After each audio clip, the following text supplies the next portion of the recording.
বৌদি, তোমার গত বছরের পুজোর কাঞ্জিভরম শাড়িটা আমাকে দেবে গো, আমি সরস্বতী পুজোতে পরবো। ব্যাস, চাওয়া শুরু হয়ে গেল। কি যে বলো তুমি, তোমাকে সাদা মাটা ম্যারম্যারে কাপড় পরলে মানায় বলো তো? তোমাকে দামি শাড়িতেই মানায়। এই তোমার বর তোমাকে একটা মুখ কাটান দিয়েছে না, ওইটাই পরো, ওইটা পরলে না তোমাকে দারুণ লাগবে।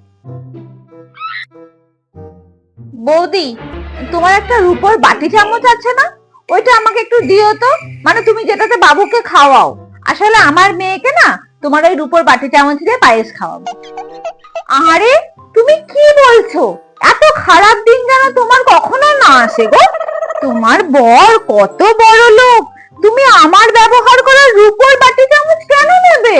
তাও না, ওইটা আবার অরিজিনাল রূপো নয় জানো তো। তুমি এক কাজ করো, তোমার বরকে বলে তুমি সোনার বাটি চামচ কিনে তোমার মেয়েকে খাওয়াও। আফটার অল স্ট্যাটাসের ব্যাপার তো। বৌদি, তুমি স্কিনে কি ইউজ করো গো? তোমার স্কিনটা সবসময় কি চকচক করে? তোমার প্রোডাক্ট গুলো আমাকে দিও তো, তুমি নতুন প্রোডাক্ট কিনে নিও এখন। সব সময় কিছু না কিছু চেয়েই চলেছে। বিরক্তি লাগে। এই না না, তুমি এত কম দামি জিনিস মেখো না, তুমি কম সুন্দর নাকি?